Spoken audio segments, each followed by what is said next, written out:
Hello வணக்கம் மக்களே. எங்கள் ஊர் நல்ல ஒரு சேனல் நான் பேசிகிட்டு இருக்கேன்.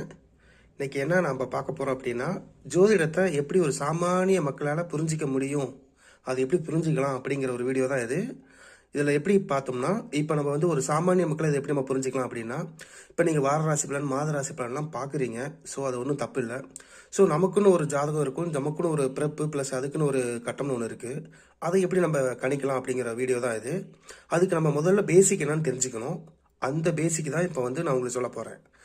அப்படி பார்த்தீங்கன்னா, இப்போ ஒரு சாமானிய மக்களாக இருந்து நம்ம எப்படி இதை நம்ம எடுத்துக்கலாம் அப்படின்னா, இப்போ நம்ம ஒரு வாரத்தில் எத்தனை நாள் இருக்குது? ஒரு 7 நாள் இருக்குது. ஞாயிறு, திங்கள், செவ்வாய், புதன், அந்த இதெல்லாம் உங்களுக்கு தெரியும். இப்போ அந்த ஞாயிறு அப்படின்னா என்னென்னா சூரியன், திங்கள்னா சந்திரன், செவ்வாய்ங்கிறது உங்களுக்கு தெரியும், அது ஒரு பிளானட், புதன்கிறது ஒரு பிளானட் தெரியும், வியாழன் அப்படின்னா குரு, அதே மாதிரி வெள்ளினா சுக்கிரன்.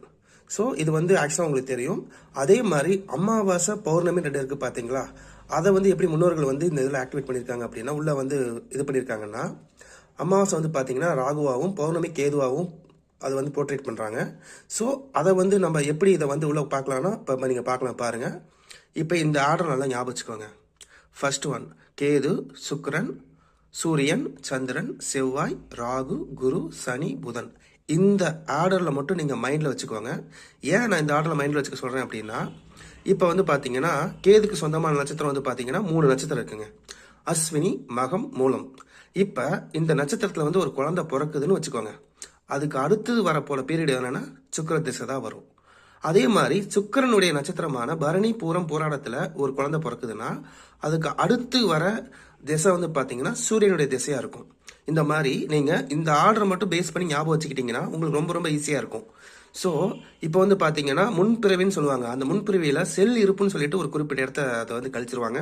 ஸோ அது போக நீங்கள் நான் வந்து சொல்கிறதுனால நான் வந்து ஜோசியர் கிடையாது. நான் உங்களுடைய பார்வையில் வந்து எனக்கு புரிஞ்சதை தான் நான் உங்களுக்கு சொல்கிறேன்.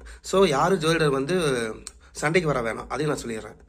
ஏன்னா முன்னாடி காலத்தில் வந்து பார்த்தீங்கன்னா மனிதர்களுடைய ஆட்கள் வந்து 120 இயர்ஸ்.